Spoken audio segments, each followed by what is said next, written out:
যারা আপনারা প্রধানমন্ত্রী কিষাণ সম্মান নিধি প্রকল্পের জন্য আবেদন করতে চান নতুনভাবে, কিংবা যারা টাকা পাচ্ছেন অলরেডি, আপনাদের সবার জন্য একটি গুরুত্বপূর্ণ আপডেট। এখন বর্তমানে এই 15টি নতুন নিয়ম না মানলে যারা আপনারা নতুনভাবে আবেদন করছেন আপনাদের ফর্মটা রিজেক্ট করা হবে, এবং যারা অলরেডি টাকা পাচ্ছে তাদের কিন্তু টাকা দেওয়াটা বন্ধ করা হবে। তার জন্য অবশ্যই আজকের এই ভিডিওটির মাধ্যমে আপনাদের দেখতে হবে এই 15টি নিয়ম কি কি রয়েছে। এই নিয়মগুলো মানলেই কিন্তু আপনি নতুন আবেদন করে থাকলে আপনি টাকা পাবেন, এবং যারা টাকা পাচ্ছেন আপনি কিন্তু টাকাটা পেতে থাকবেন। তাই সবার জন্য ভিডিওটি খুবই গুরুত্বপূর্ণ, ভিডিওটি আপনারা না টেনে শেষ পর্যন্ত দেখে নিন। তো প্রথমে বলে রাখি, প্রধানমন্ত্রী কিষাণ সম্মান নিধি প্রকল্প এটা কিন্তু একটা কেন্দ্র সরকারের প্রকল্প, যে প্রকল্পে আবেদন করলে প্রতি বছর 6,000 টাকা করে দেওয়া হয় ব্যাঙ্ক অ্যাকাউন্টে। মানে 3টি কিস্তির মাধ্যমে 2,000 করে এখানে কিন্তু 6,000 টাকা দেওয়া হয়। তবে এখানে কয়েকটি গুরুত্বপূর্ণ নিয়ম মানতে হবে, যে নিয়মগুলো না মানলে যারা নতুন আবেদন করছে তাদের আবেদনটাও গ্রাহ্য হবে না, এবং যারা টাকা পাচ্ছে তাদের কিন্তু টাকাটা এখানে দেওয়া বন্ধ করা হবে। ওকে, প্রথম নম্বর শর্ত, এখানে যারা নতুনভাবে আবেদন করছে তারা কিন্তু অনেকেই কনফিউজ রয়েছে যে 2019 সালে যে নিয়মটা, ওই নিয়মটা কি। এখানে নিয়মে 1 নম্বর পয়েন্টে বলা হচ্ছে, যদি আপনার জমিটা 1 ফেব্রুয়ারি 2019-এর পর কিনে থাকেন, মানে ক্রয় করে থাকেন কারোর কাছ থেকে, আপনি কিন্তু এই প্রকল্পের জন্য এলিজিবল নন, আবেদন করতে পারবেন না।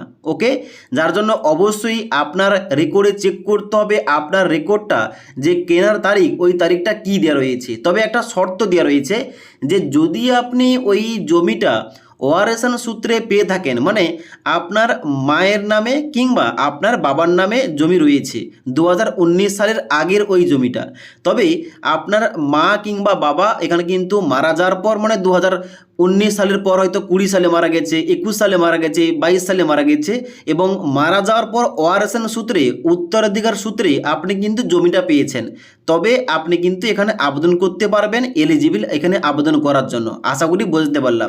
3 নম্বর শর্ত বলা হচ্ছে, জমির নামজারি সম্পূর্ণ থাকতে হবে। মানে ওয়ারিশ সূত্রে জমি পেলেও জমির রেকর্ডে নামটা যদি না ওঠে তাহলে কিন্তু এখানে সমস্যা হবে এখানে আবেদন করতে। 4 নম্বর বলা হচ্ছে, একই পরিবারে একাধিক ব্যক্তি টাকা পাবেন না। এটা কিন্তু অনেকের সমস্যা হচ্ছে, বুঝতে পারছে না। এখানে স্পষ্ট করে বলে দেওয়া হয়েছে, এবং এখন বর্তমানে জনকল্যাণ শিবির থেকে বারবার ঘোষণা করা হচ্ছে যে একটি পরিবারে একের বেশি সদস্য আবেদন করলে এই পিএম কিষাণের টাকা পাবেন না। ওকে, তার জন্য অবশ্যই একটি পরিবার থেকে যে কোনো একজন কিন্তু এই পিএম কিষাণ প্রকল্পের আবেদন করবেন। তারপরে এখানে 5 নম্বর শর্ত বলা হচ্ছে, সরকারি চাকরিজীবীরা আবেদন করতে পারবে না। যদি আপনি রাজ্য ও কেন্দ্র সরকারের কোনো চাকরিজীবী কিংবা কর্মচারী হয়ে থাকেন, এখানে কিন্তু এই প্রকল্পের আওতায় পড়বেন না, কিংবা এই প্রকল্পে আবেদন করতে পারবেন না। তারপরে 6 নম্বর পয়েন্টে বলা হচ্ছে, অবসরপ্রাপ্ত উচ্চ পেনশনভোগীরা অযোগ্য। মানে যদি আপনি কোনো পেনশন পেয়ে থাকেন এবং পেনশনটা যদি মাসিক 10,000 কিংবা তার বেশি হয়ে থাকে, এখানে কিন্তু এই পিএম কিষাণ প্রকল্পের আবেদন করতে পারবে না। আবেদন করলেও কিন্তু আপনাদের আবেদনটা রিজেক্ট হয়ে যাবে। তারপরে 7 নম্বর পয়েন্টে বলা হচ্ছে, যদি কোনো ব্যক্তি ইনকাম ট্যাক্স দিয়ে থাকে, এখানে কিন্তু এই প্রকল্পের আবেদন করতে পারবেন না, আবেদন করলেও কিন্তু সুবিধা পাবে না।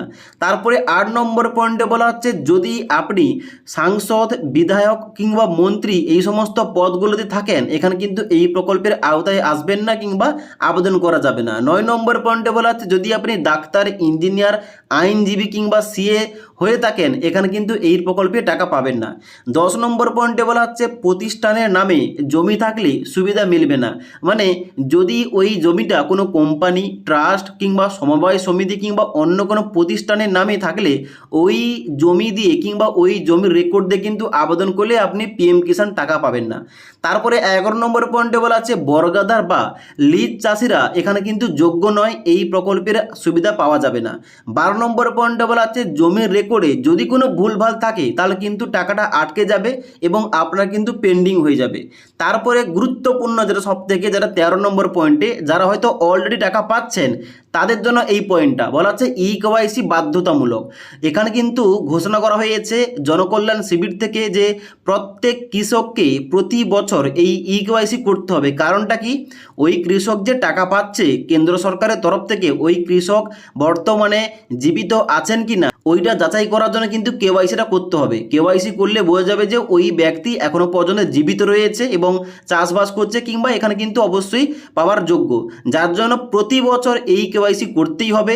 এই কেওয়াইসি না করলে কিন্তু আপনার টাকা দেওয়াটা বন্ধ হয়ে যাবে। ওকে, 14 নম্বর পয়েন্টে বলা হচ্ছে যে আধার ও ব্যাংক অ্যাকাউন্টে ভুল থাকলে সমস্যা হতে পারে। যারা হয়তো টাকা পাচ্ছেন কিংবা যারা নতুন আবেদন করছেন, যদি আপনার আধার নম্বর এবং ব্যাংক অ্যাকাউন্টের সঙ্গে এখানে কিন্তু কোনো কিছু সমস্যা হলে, কিংবা ব্যাংক অ্যাকাউন্টে তথ্য দেওয়ার সময় ভুলভাল তথ্য দিলে, কিংবা নামের সঙ্গে আপনার ব্যাংক অ্যাকাউন্টের নাম এবং আধার কার্ডে যে নাম ওইগুলো মিসম্যাচ হলে এখানে কিন্তু টাকাটা আটকে যেতে পারে।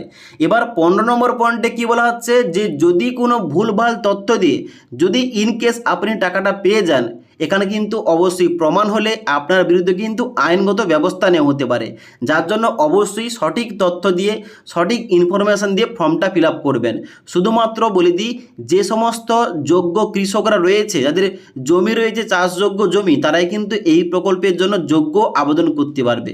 তো আপনাদের টু জেড সমস্ত কিছু বলে দিলাম যে 15টি কি গুরুত্বপূর্ণ শর্ত কিংবা নিয়ম রয়েছে, যেগুলো আপনাদের মানতেই হবে, যেগুলো মেনে কিন্তু আপনাকে নতুন কিংবা যারা টাকা পাচ্ছেন তাদের কিন্তু অবশ্যই এই নিয়মগুলো মানতে হবে। তো আপনাদের সমস্ত কিছু বলে দিলাম। যদি এই সম্পর্কে আর কোনো কিছু জানার থাকে কিংবা কোনো কিছু প্রশ্ন থাকে, নিচে কমেন্ট করতে পারেন। তাছাড়া আজকের এই ভিডিওটির আপডেট ভালো লেগে থাকলে একটি লাইক করবেন এবং বন্ধুদের অবশ্যই ভিডিওটি শেয়ার করে দেবেন।